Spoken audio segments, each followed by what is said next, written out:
I've never seen a diamond in the flesh.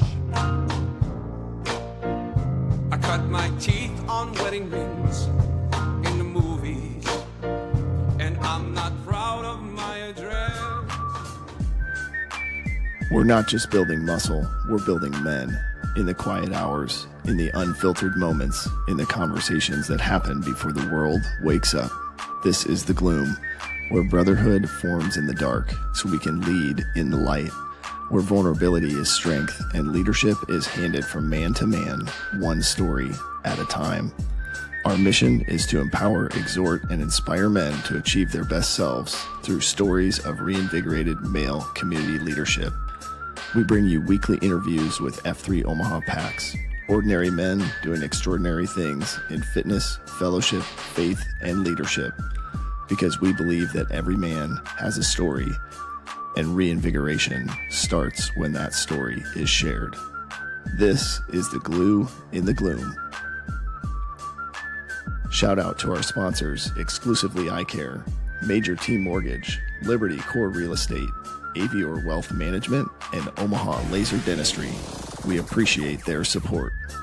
Liberty Core Real Estate is your homegrown real estate broker. If you're looking to buy or sell real estate, whether personal or investment, Armando, aka Brian, and Megan Michaels' company is ready to serve you. With Command Center in Old Town Elkhorn and agents all throughout the metro, they are more than ready to guide and serve you in your next real estate endeavor. Whether your next move needs to happen now or in 5 years, call or text Armando at 402-770-2165 to get your questions answered. And a special offer for F3 Nation PAX members, Liberty Core will donate $250 to your sponsor of choosing for every closed transaction. Stop looking, start finding today with Liberty Core Real Estate. Now let's get back to the gloom. And we're back. Super excited for this guy. He's a mountain man now, but I got the chance to work out with him several times in the gloom when he was here in Omaha.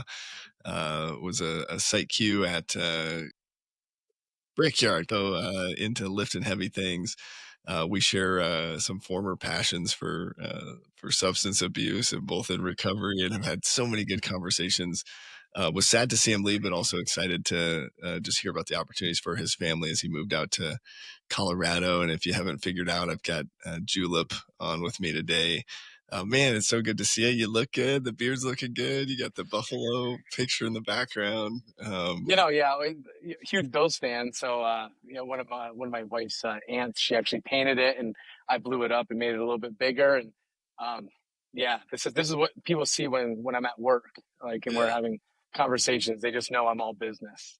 Yeah, going through the storm. It's a little intimidating back there, just this big buffalo looking at you. But man, I'm excited to just get into your entire story. But where we like to start is just kind of that kind of story. Who got you into F3, and then would love to hear how'd you get sort of first impressions, of course, and then how'd you get the nickname Julep? I don't think I know that story, so I'm excited to hear that. Yeah, so it's pretty cool. So F3, I had known about it in its early forms and its inception in Charlotte, North Carolina. My buddy lived right there in Charlotte on Montford Drive. His name is actually Montford because that's where he lived. So he had told me about it, and I was living in Alliance, Nebraska at the time, over in the Panhandle, and working for the railroad over there. And he's like, "Hey, check out this book, Free to Lead." And so I read the original book, and I was like, "This is awesome! This is something I could get behind." I'd love started out here in Alliance, and my schedule, though, I started work at 5 a.m. So it was like, am I going to get people at 2:30 in the morning in this railroad town to work out with me? And in that time, I was a good heavy drinker, so even me getting up that early was going to be like, I don't know if I really want to get up that early, So fast forward, my wife and our plan was to get back to Omaha. She was originally from there. So started working in Lincoln, and I got a transfer. And then a few years into that, I ended up getting sober at one point. And we can dive into that whenever you want. But I ended up getting sober and started training for triathlons. and I had a passion for him, and I wanted to give him a go. Then we're at a family get together, and Razzle Dazzle is my wife's cousin. Oh, So cool. so he was like, "Hey man, I do this thing called F3," and I'm like, "There's F3 here?" And he's like, "Boy, is there ever!" And Yeah. so then I said, "Yeah, I'll come out at some point. I'll come out." And then it worked out to where my birthday was May 6th. Well, it is May 6th, and it was a Saturday. And I go out to the pit, and Fun Dip and Double Dip are running a beatdown, and it's the Kentucky Derby day. So they're all excited about Kentucky Derby. Everything we did was Derby related, and there was a bunch of sprints. I am not a sprinter, and so there was a lot of pain, a lot of like lung burn that I hadn't had in a while. Yeah. Um, and we get done with the beatdown, and it was properly aggressive, because those Saturday ones they can either be real fun or they can just be like really long and grueling. And Yeah. I mean, I think we just went everywhere around Papillion. It was just we were on all these side streets and stuff.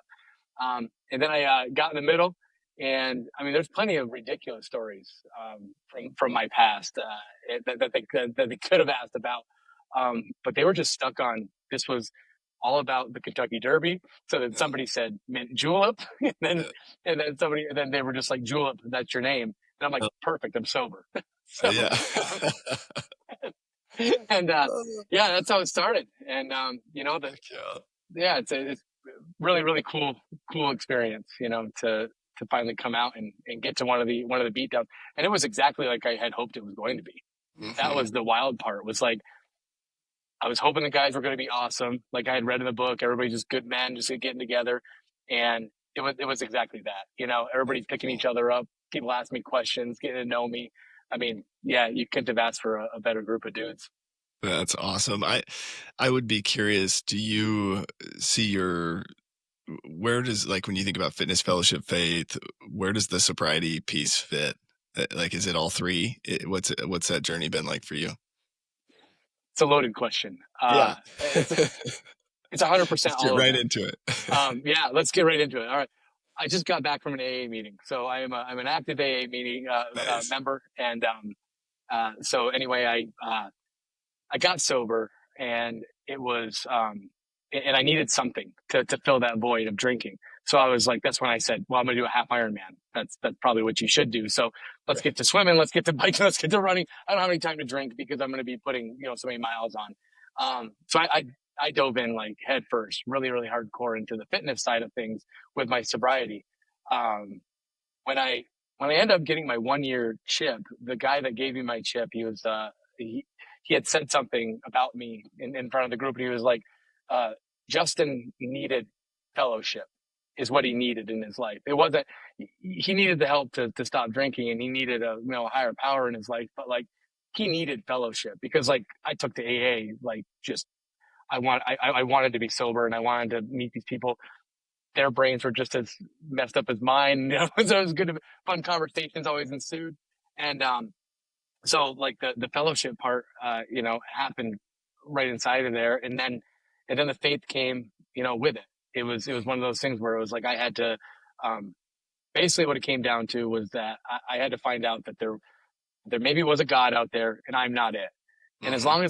long as I remember that every day, that I'm doing pretty good. It's a decent day. And then from there, it's like my faith just in my higher power has just been building and building and building, and it's changing and evolving and getting wonderful. So it all just falls into all three of them. Yeah, I love hearing that, and I can identify with everything you're saying because I think similarly, right? It's like you know, early on in my journey, it was fitness was like the thing that was filling that void. I guess Right. talk me through like because one of the things for me like F3 has not really ever been about the fitness, right? Like it's sort of Mhm. like like Yeah. it's there and I love doing all the fitness stuff, but it's like the fellowship and faith that really keep me coming back. But from a fitness standpoint, like how are you feeling today? Like what's that journey been like obviously the first workout was a lot of sprints, but did you turn into a runner or how's your physical health today? I just was having this conversation with a guy the other day. I was like, I'm not a runner, but man, do I put on a lot of miles. Yeah. And and it's but then you just have to realize it's kind of funny because it all starts with like, no, I don't really run.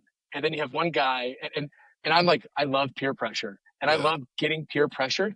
Like it's Yeah. real easy for me to just say, sure, Yeah. no Yep. big deal. I'll go do that. So it's like you get these guys to be like, hey, you want to do a pre-run? It's like a 5K before we do the beatdown. It's like, yeah, I mean, I'll try it. And Yeah. then it's like, so then Yeah. you go do it and you're like, oh, that wasn't so bad. And Yeah. then you go somewhere else and you're like, and then you start asking the next guy, you want to do a pre-run? And it's Hmm. like, why? And it's like, I don't know, just go do That's it. what we And then you do go do apparently. it and it happens. And then it just becomes part of your thing where it's like, if I don't get the pre-run and I don't feel like I get full enough of a workout that I really needed to get in the morning. Um, so like you talk about the fitness journey and it was like, yeah, I got to like doing more rucking and, running brickyard. It was one of those things where, and being on the east side, there was a lot of pre-runs around Exarban Village. So I would do, I'd be climbing that hill, every week. And then on Fridays though, I would just ruck because I was like, this was a time for me to get some good fellowship with some of the guys where we would just hash it out, everything that's going on. And we'd get our whatever, a mile and a half or so, 2 mile in. And, yeah, so the pre things were super important because I think that brought me to the next fitness level. Hmm. And then you like fast forward to moving to over 8,000 feet in elevation and Yeah. go get yourself a 5K and see how you feel. You Yeah. know, A so little that different. first day that I ran, when I left my house and I went for a run, I I looked at my watch because I was like, God, I must be 2.5 miles at this point, and I was at point 0.6, and I'm Yeah. like, why do I feel like this? This Just is feeling it. ridiculous. Yep. So so my fitness journey is almost like I hit a reset button. So there was a little bit of it that was frustrating because like I wanted to be able to get a 5K in and then go do something else. And it's like basically it turned into get 2 miles in and then go walk the dogs a couple times and see how that helps you feel. And it's been getting better and it's been getting like exponentially better. And then I go down to Colorado Springs to do beat downs with them and they're 2,000, little more than 2,000 feet below me. And I go down there and I'm just like running, no Yeah. problem, like running You're circles. And cruising. they're like, they come up to me and they're gassed. So it's fun to see that it's just so different. It's just so different. I'm Yeah. excited to get out to, back to Omaha at some point and see what it feels like to be Be back back. down Yeah. there. And We're below sea level almost. No, I'm yeah, kidding. yeah, Not quite, but so I guess talk me through. So did you complete the Ironman before you did F3? And is that something you're still into today, or what's the latest there? yeah. I did the Ironman before F3 as a half Ironman out in Boulder. Okay. So that was outstanding experience. That that pretty much changed my life into me accepting that it's like I'm an endurance person. Like I love a pain cave. Like Hmm. just as long as I can just stay in it, it's wonderful. It's an outstanding thing. So anything endurance related, I really enjoyed. Um, and so from there, it's like this year I don't have any on the schedule, but in Omaha they had a big series of tons of them, and I would do them every year for I mean I think 3 or 4 years. I did triathlons, and now that I'm out here, I need to find some more. But it was pretty cool because in the uh, uh, in the program in AA, I found some people that I EH'd myself, or they were getting EH'd by somebody else, and then I just kind of gave them that kick in the ass to get them the rest of the way over the line. Yeah. Heck Um, yeah. but and so I ended up having Lance and West Ham. Those guys are part of a group. We made this team, and we were going to start doing triathlons together. So we went down to Kansas City and we did a try together where I did the swim. Lance obviously did the bike, being Lance as he is, and then West Ham doing the run. And it was really cool. It was like super awesome because I'd never done like the team triathlon stuff where all I had to do was just go out there and swim my ass off, as Yeah. hard as possible. Heck So yeah. we did that one. We took the gold at the Cornhusker State Games as a team. So Nice. that was pretty great. Uh, That's awesome. don't worry about how many teams were involved, Yeah. going against us. We took the Just one. gold. That's the most important thing that happened. Oh, I Um, love it. so, so then I started to like, we were like, what's next? What do we do next? So then we're like, let's go do an adventure race. And so we're training for this adventure race, and it was going to be there's going to be trail running, cycling, or mountain biking and kayaking. And we're like, no big deal. We're not going to train at all for the kayaking because who trains for that? It's just like, we don't have time for that. Yeah. Maybe I'll ride the bike a few times and we're doing F3. We're fine. We're in good shape. But there's orienteering that's inside of that. So you got to be able to read a map. Oh, Lance was supposed to be our orienteer. I'm supposed to be the backup. And both of us were like, I watched a couple YouTube videos. We could probably figure this out. Turns out that's the hardest part. Well, we got real humbled, and we ended up getting lost pretty good a few times, and then we found ourselves in the woods, just sitting there as the sun's going down with no lights or anything, and being like, well, we need to call for a ride. Let's get some help. But it was a wonderful, humbling experience. And I don't remember which guy said it, but we're all sitting there and we're real quiet. It's like been like 40 minutes. I don't think anybody said a word to each other. We're kind of getting a little mad, and just like, so who had this on their bingo card? It's like, nobody. We just saw ourselves like going to the finish line and getting our awards and going to eat a bunch of pizza and be all good to go. But that was the thing that's the coolest thing about this was like, I was talking to Frosty and he was chatting with me about the guys, and he's like, yeah, you and your shield luck. And I was like, what do you mean? And he's like, Lance, what's Sam? You guys have a shield luck. Didn't even realize we had one. Like, we didn't realize that's exactly what we were doing the whole time. We just thought we were making this team called Rule 62 and it was all that. But it's like, come to find out, it was like there was this really deep bond between us that just, I mean, for me, AA and F3 just kind of they came together at the right time and in my life to be able, AA got me sober. F3 is the catalyst that just like launched me into a much better person that I am today. Yeah, that's so cool. It's interesting. And I love just hearing like all these different adventures that you sort of went on, right? As you're like trying to pursue fitness, but also like in the midst of it, right? You're like forming this cool relationship that didn't even realize what, as you think about, sort of like, the fellowship piece, I am curious your thoughts. 'Cause there's obviously, right, like a lot of people refer to AA as like the fellowship or and so I think there's a lot of similarities there, but I would be curious like how you've been in AA for a while, right? So you kind of had like some of the idea of why it's beneficial to have a fellowship, but how, as you entered the group in F3, how did you kind of start making friends or building those connections or building relationships? Because when I've been around you just always have been open and willing to have deep conversations and just kind of like dive right into it. But is that how you started the group, or how did that fellowship in F3 sort of progress? But I've always been like a really outgoing person.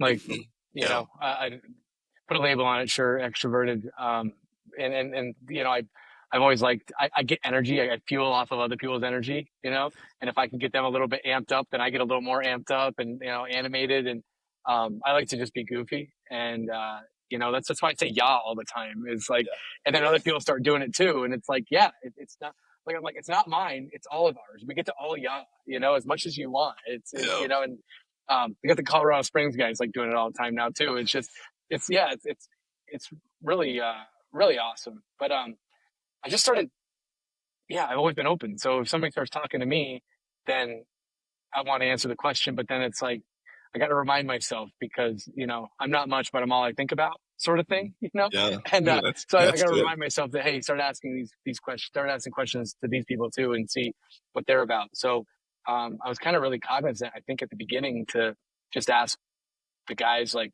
what's going on in your life, what's happening, and then let's unpack that. You say those types of things. Podcast, listen to a podcast. Let's unpack that. Let's unpack that. And then you start getting deeper and deeper down the rabbit hole with somebody, and next thing you know, you've got like a really strong friend because they may have shared something with you that like maybe their M doesn't even know, and it's just like that they've got weight on them.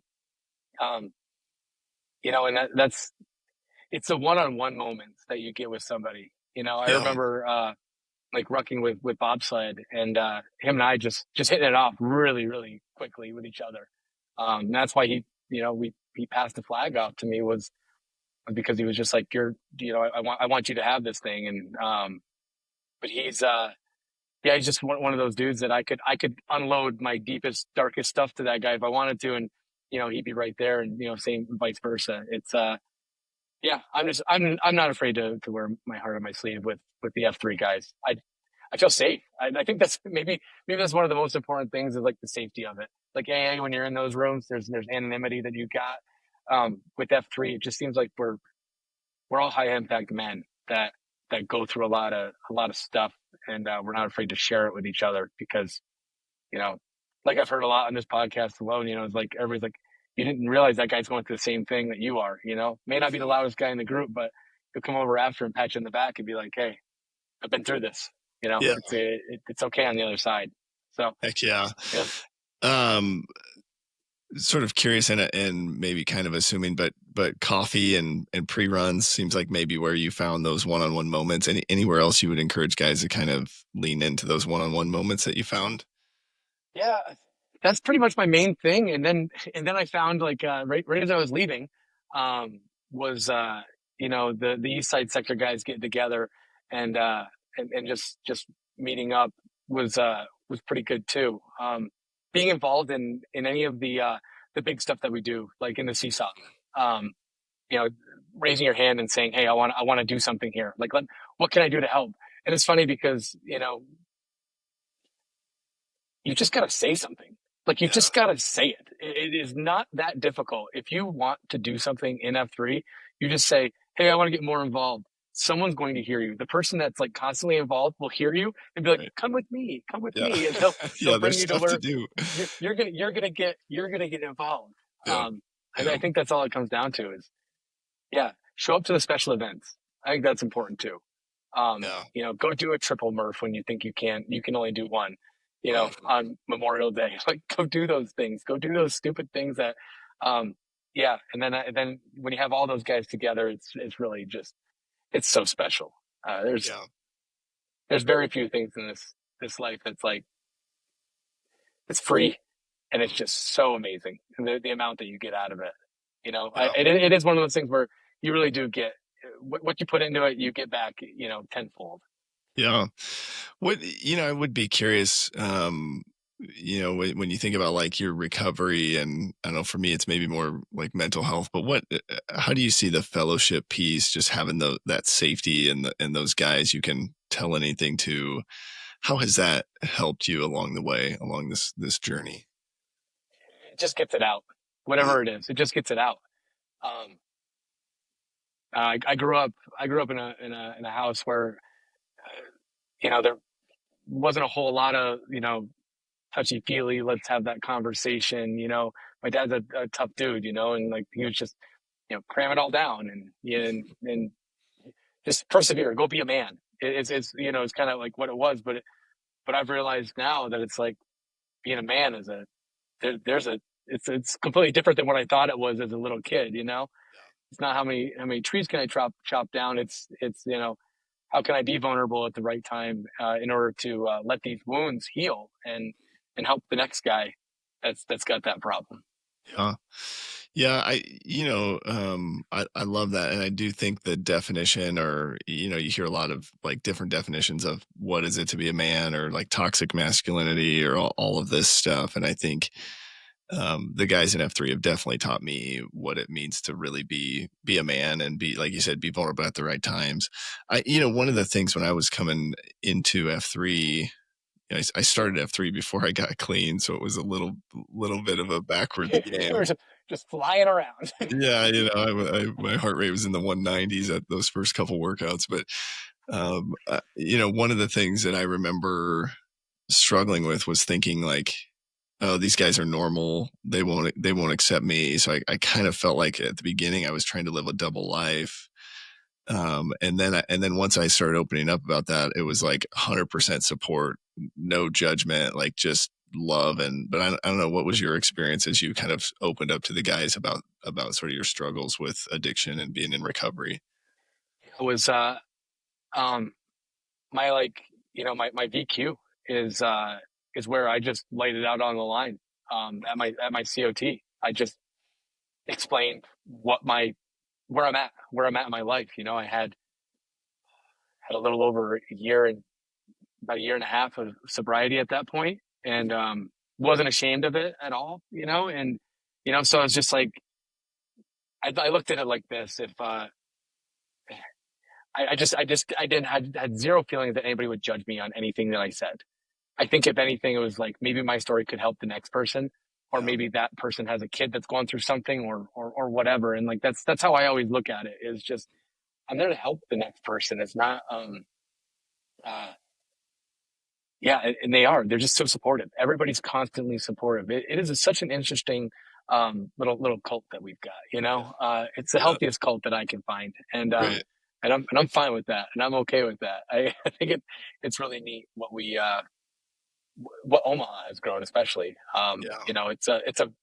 It's a really special place. I've been lucky enough to go around to other places and post over in Charlotte, and um, what Omaha has is something that I got to take with me over here. That I get to take that little piece and hopefully can grow this thing out that I've got going on.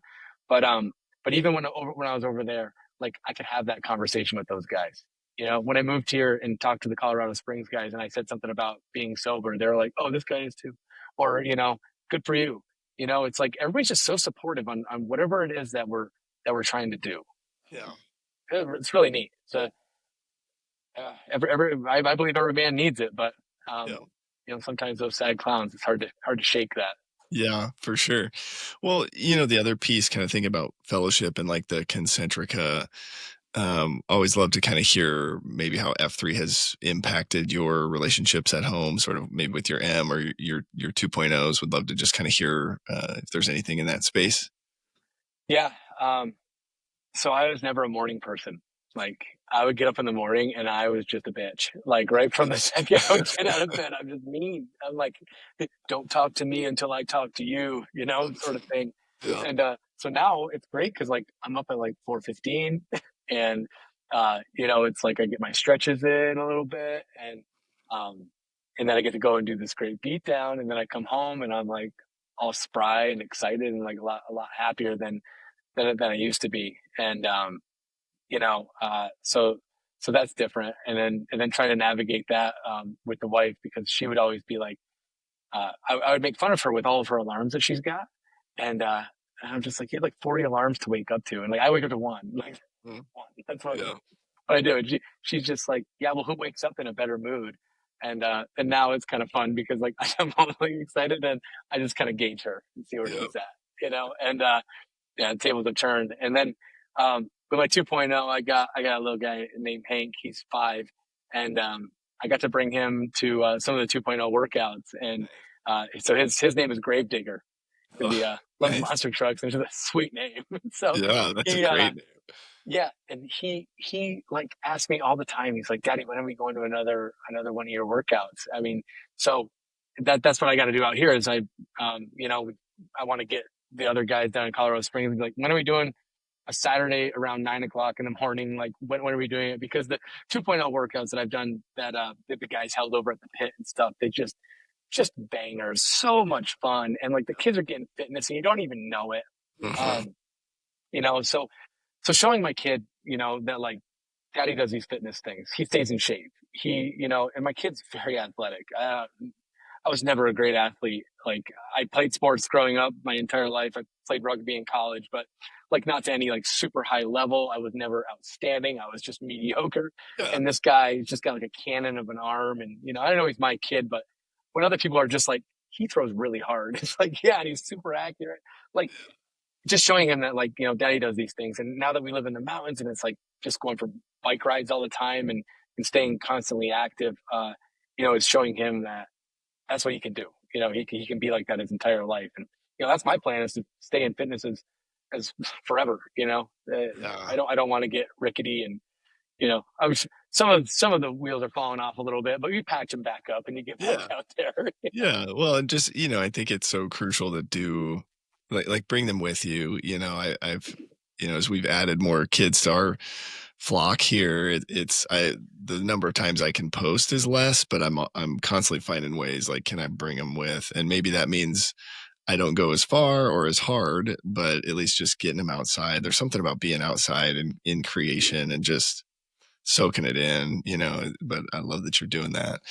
Get him an electric bike, because that's that's what he has. He has an electric bike, and we've got mountain bike trails all right here. So Yeah. I jump on my bike, and I'm just huffing it up all this stuff, and he's just like me, and just like Oh, then he zipping can keep around and up. jumping stuff, and just just I mean tearing it up. And then I still get to get like a really aggressive workout because I got to keep up with that little dude, and Yeah. he's That's just a flying great around the idea. mountains. So yeah, that's been a very fortunate thing to have.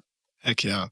I want to get your thoughts too on something because I have struggled sort of through the pandemic, right? I sort of fell out of my routine going to NA. And I know if you ask Slow Pitch, he'll say AA is the superior 12-step program, but I was an Yeah, NA well, he's guy. right. So There's a lot of memes out there that Slow Pitch will send me about specifically, here's what an AA guy says to an NA guy. But that's um, funny. I sort of struggled and sort of fell off with NA during the pandemic, and so would just love your thoughts, like, um, talk to me about the two fellowships and kind of how you balance the being engaged in both. I would just love to hear that from you. Um, well, I can't forget where I came from. So like AA gave me this way of life. So I can't, the AA way of life is what I have now, and that's just um, I just keep going to meetings. They have a saying that says meeting makers make it.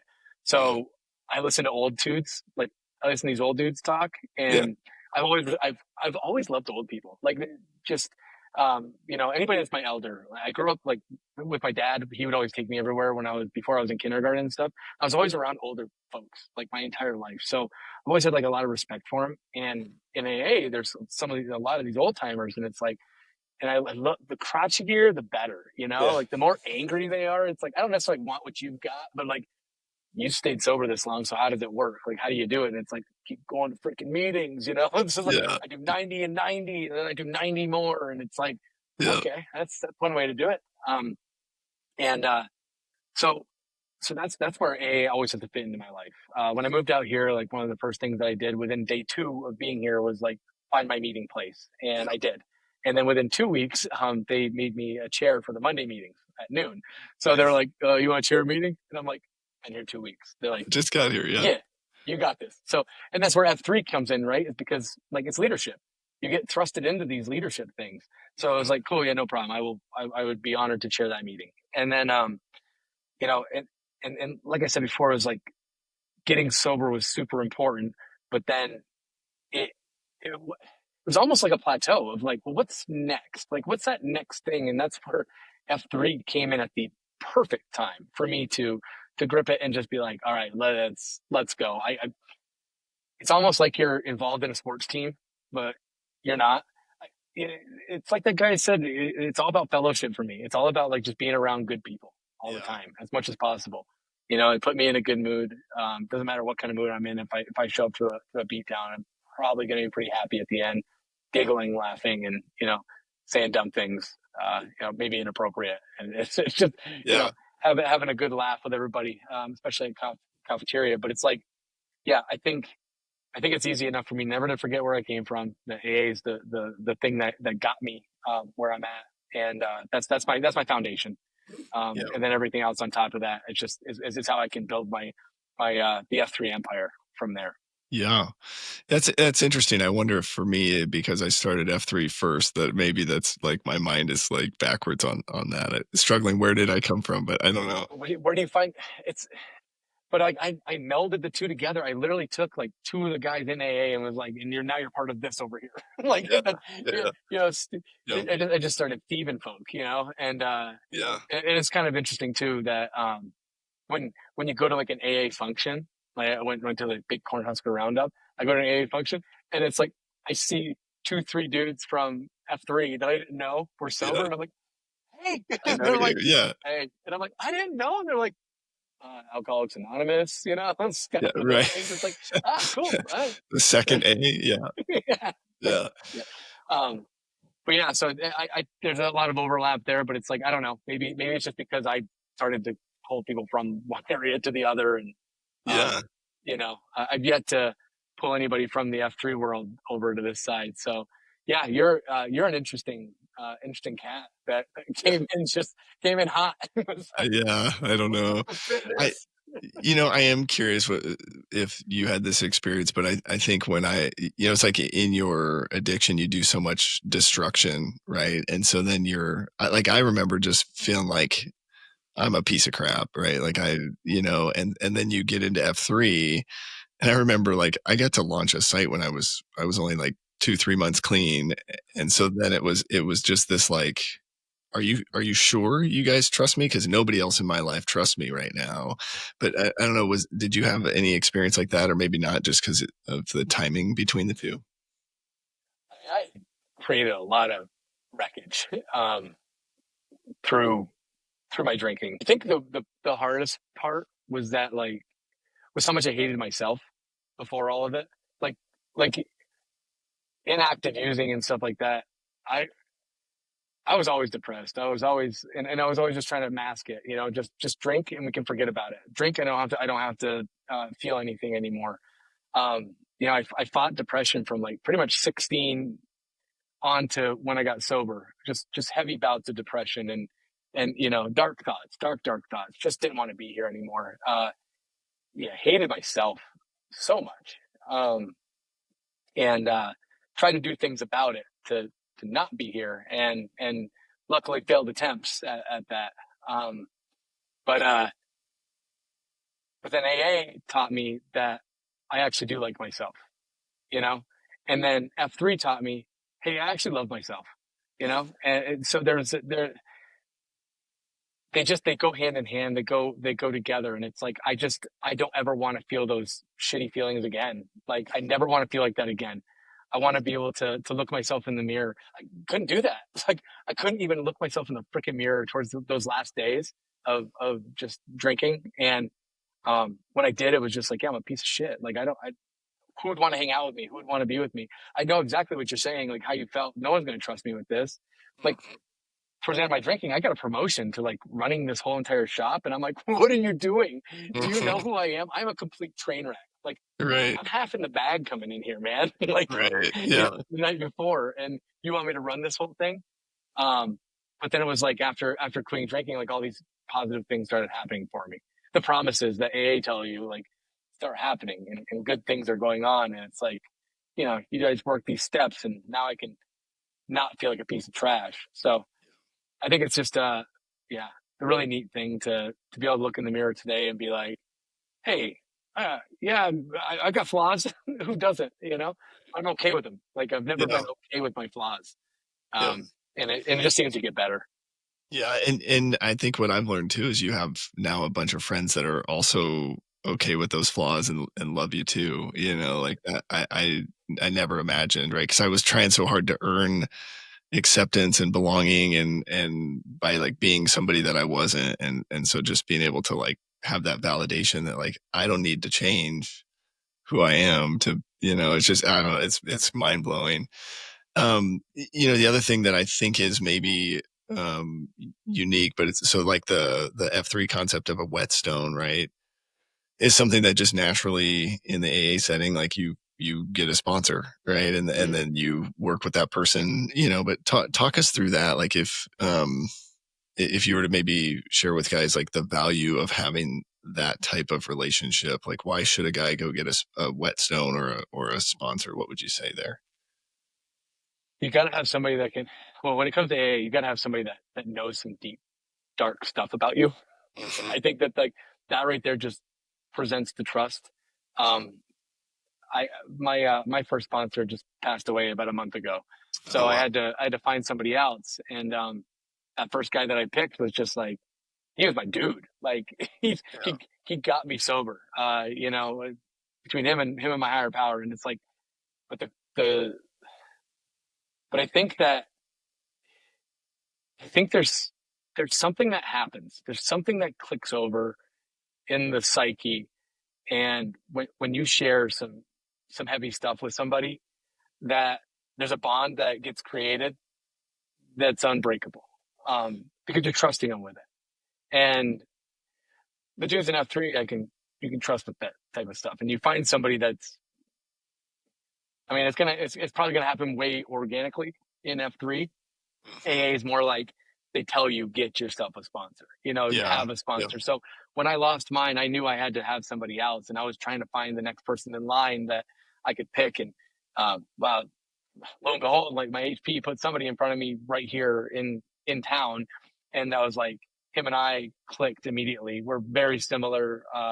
He's got like 30 years, sobriety, and actually 29.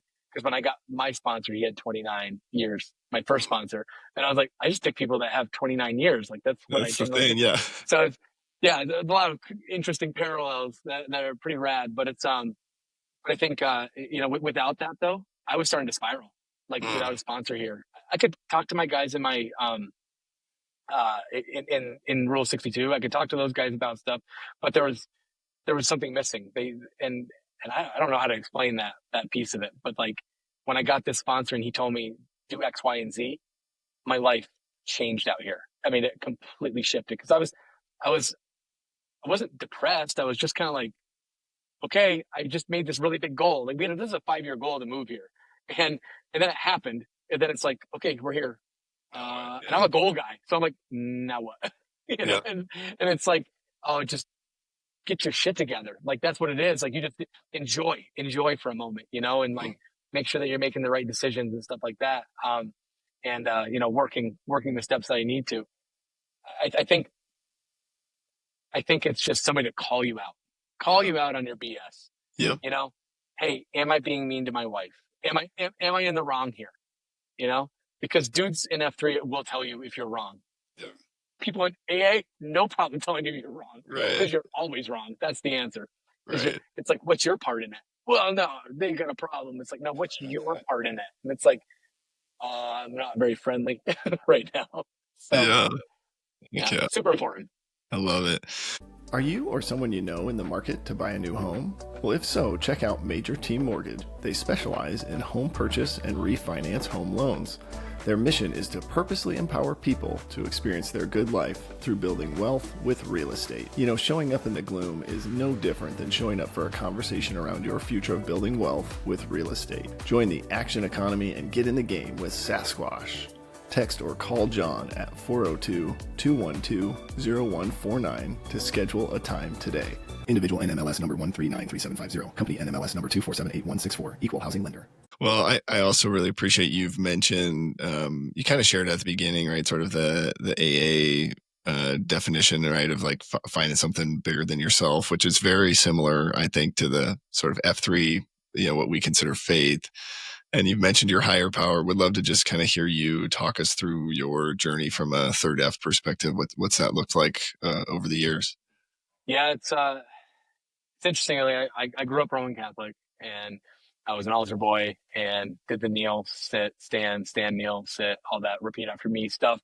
And then once I got confirmed and I was an adult in the parish, I told my mom, I'm an adult. I am no longer going to church. I'm done with this. And I wasn't agnostic or atheist or anything like that. I always had a feeling that there was something out there. Like I said in the beginning, it's like I've always felt that there's a God out there. And then now I realize that like I truly believe there's a God out there, and it's not me. And and I going through the AA program, I ended up having one of those white light moments where I was working through the steps and I got to a certain part in there, and my sponsor told me to just spend an hour just getting to know your higher power, whatever it is, and just asking it, who are you? What are you? Who are you? And what are you? Just for an hour straight, just asking and like listening and doing that type of stuff. And, the woo woo things that I'm kind of into, I've always loved prayer and meditation. I've always loved meditation. I didn't really know what prayer was.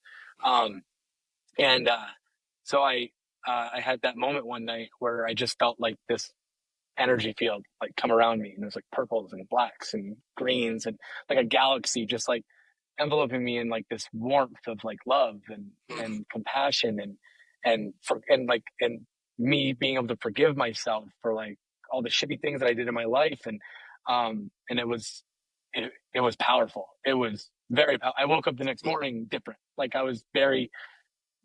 could feel noticeable difference in myself. And that was actually the day that I'm pretty confident that was the day that the obsession of alcohol was actually removed from me. And because could see it and not have a mouth-watering moment. I could Mhm. not worry about it. It could be, a bottle of booze could be right there, and I'd be like, I don't care about that. And it was like, and the first time I noticed it, I was like, whoa, wait, I don't care about that. Why do I not care about that? And it was, I mean, the whole the psychological change happened, and that's where I was like, okay, HP, you've been there the whole time. I call my higher power HP. I call him Big Dog too. Yeah. And that's how I pray. That's how I pray to him. Is I say, hey, Big Dog. It's Jay Brown down here, and um, but I just I find that the closer I stay to my higher power, and the more conversations I have throughout the day, because I don't sit there and kneel down and pray and grovel to anything or whatever. And it doesn't matter how anybody prays. For me, I like it when I'm just driving in my car and have that moment and say, hey, HP, how you doing? You know, just wanted to say thank you, a little prayer of gratitude. Thanks for giving me this day. And every night, finishing off my night with gratitude, finishing it off starting it off in the morning with gratitude, and just, having that conversation. And it's like, it's evolving. It's constantly evolving. I mean, you asked me a year ago what my higher power was like, and it's completely different than it is today. And that's a pretty neat thing. I'm just having it's like when you're getting to know a best friend, and Yeah. you don't even realize that they're your best friend when you first meet them. And then as you start to progress on, you're just like, oh my God, this is like my ride or die person. Like this is the dude I call when I gotta move. They're gonna help me pick up some boxes, and Yeah. and be there for me. Yeah, it's really neat, and I'm excited about this faith journey that I'm on right now, and I'm excited to like share with other people, because I've met some guys that maybe they don't feel the faith thing with F3 at the beginning, but how I talk about my higher power is like non-denominational. There's no religion really behind it. It's just it just is. There's just some sort of thing that gives me a direction, and basically the direction is don't be a dick. Right. And as long as I can continue to do that, then I'm in a much better spot. Yeah. Yeah. To me, I love like hearing you talk about your higher power. I love the relational aspect, right? Like it is like you have a relationship with your higher power. It's not like a place you go on Sundays, right? Or like it's a thing you tap into multiple times a day, multiple times a week, that you're like constantly growing, just like a relationship would be. Like that's um I just hope guys hear that. I also really love I think just the simplicity of the questions that you kind of mentioned, of just like who are you, what are you, but then also like this exercise of sitting in those questions to really like gain some clarity there. And I think regardless of being an AA or F3, or I think just anybody that's sort of struggling to figure out what faith is or what a higher power means to them, like I would hope they would hear that and just realize like it's accessible, right? It doesn't have to be how anyone else defines it. Like I really love that. That was probably one of my favorite things about NA, that put a lot of things into perspective for me. Because I didn't grow up going to church. I kind of started going to church in high school, and long story short, through college ministry and stuff, you kind of think like, read these 3 little Bible verses and then you're converted to believe in Jesus, but that's not how that works. It takes time and it takes some intention. And I love just hearing how you approach that. That's really, really cool. And I'm jealous of that white light moment. That sounds pretty amazing. Not everybody gets one of those, I don't think. No, Yeah. unfortunately they don't. Yeah. Unfortunately they don't. Talk me through, I know you've got a young kiddo, kind of the other half, the third half, right? We talk about like community service, that type of thing. Have you been able to do much in that space, or what's that been like for you? So when I was in Omaha, yeah, I would do like the free to bleed whenever I could get out there. That was Yeah. always fun. I love when you gamify like giving blood Yeah. and try to Yeah. beat everybody out. It's Yeah. just the most ridiculous. Like when I walked in there, the first time I did it, I was like, "Do you guys like keep board or anything like that with time?" And they're like, "Yeah, of course we do." And I'm like, "Does everybody?" They're like, "Yeah, you guys are ridiculous. Yeah, they're so awesome." And since I moved out here, I launched a site. So here's the plug for Above the Clouds. We're the highest AO in the United States. So Nice. That's elevation cool. wise, yeah, that's right. Um, we oversee Pikes Peak. It's absolutely gorgeous. If you want to find yourself at 8,481 feet and do a beatdown Tuesdays at 5:30 right at Memorial Park in Woodland Park. That's where it's at. Heck yeah. We had our first down ranger that came in from St. Louis. Heck yeah. So shout out to Mall Crawler. But yeah, talking to some of the guys, I've got one guy that's always there every Tuesday. So that I met here. So and then this other guy that's here when he can. He works kind of far away, but he asked about um, about like donating time and what can we do and what am I thinking for the next steps? And I'm like, whoa, buddy, this is free to lead, my friend. Do you have something in mind that you want to do? Like, you want to give some time? Like, let me know. I'll get behind it 100%. Yeah. So you know, I need to talk to the Colorado Springs guys to figure out what that looks like. But we just started this a month ago out here, so I guarantee within the next few months we'll have something that'll come up that'll be that we can give back to this community because it's a nice little town. You wonder if is your bleed time faster or slower at that altitude? I don't know. You'll have to I don't know. figure that out. See it. We do have the hospital right here. I'm gonna see if I can go in and donate some blood and see what happens. Yeah. They say that your blood changes and that you have more red blood cells when you live at elevation. For the lack of oxygen, you need more to carry however much oxygen you need. So Yeah. I love it. Maybe if you do double red, they'll just get so many red blood cells. Right. Yeah. Well, talk us through. So the other piece, right, is our mission, right? Invigorating male community leadership. Talk us through sort of the leadership growth, and would love to hear, as you did your VQ, you led a site, you've launched a new site. What's that been like, and maybe what have you learned along the way? So it makes my job a lot easier. Because when you do your VQ, you're like kind of thrown to the wolves, and F3 guys are great because we put so much pressure on ourselves of like, I gotta do really great. It's gotta be like the best beatdown ever. And it's just gotta be aggressive. And I gotta do all these things. And it's like, when I did mine, it was just like, I need music. I need to do it to music. It's gotta be great music. We're going to do these things and be interactive. And I mean, it was at Beverly Hills. And we cruised everywhere around Beverly Hills. I mean, we were just all over the place. AO. Yeah. And it was super fun. And it was like, and it taught me that it's like, oh, this isn't that difficult. So you start doing these things that you think are hard, and you start leading from the front, and then you start thrusting yourself into these leadership positions, and it's just been it just gets easier. It just gets easier the more you do it, and and then honing like leadership skills. And I've read countless leadership books, but like there's nothing that's going to teach you anything other than just doing it. Just go and do it. Like put yourself into that position to say, hey, I'm going to run this, or I'm going to open up this site, or, whatever it is at work that you want to take the initiative of. You go to your boss, you knock on the door, or you jump on a Zoom with them, like a lot of us these days. And you say, hey, I want more responsibility, and this is why, and this is what I want to do. And this is the direction I want to take it. And then you wait, Yeah. and if they don't respect that, or they don't want that, then guess what? There's going to be an employer out there that wants that. Yeah. They're going to be looking for you. So I would love to hear any of my team members come to me and say that. Can you imagine that? Hey, I want more responsibility. Right. Yeah. Get out of here. I'm not hearing anybody say that. Yeah. Yep. Heck yeah. What about, as you think about your time and some of the leadership skills, any advice for guys that are maybe leading a site? I think I hear some advice there, right? Like step out, do it, ask for the opportunities, but anything else come to mind as you're thinking about guys that are site Qs now? Yeah. Explore your studio space. Go far away. Go to other sites and then just pull the phone out and put it in front of them and say, hey, look, this is Brickyard. The name's not on here. It should be. And that's it.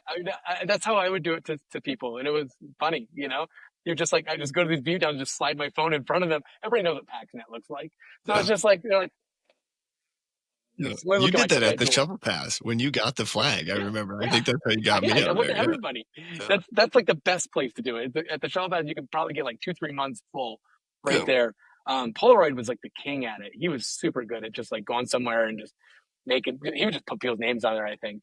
But it was Yeah, that's my advice is like go explore your student base, get out of, if you're in the east sector, like get out to the west as much as you can, get out to Sarpy, Yeah. go see those guys, because it's amazing. They want it too.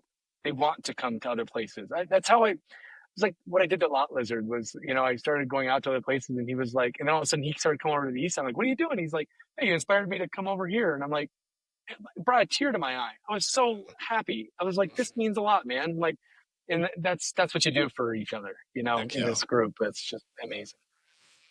Well, this has been awesome, and I really appreciate your vulnerability and just the man that you are. It's so cool. I'm excited to kind of see from afar. If I'm in Colorado, you've enticed me. The Above the Clouds AO sounds like one that you've got to check out. But what would there be anything else that maybe we didn't cover? Any sort of words of wisdom or lessons learned that you would want guys to hear?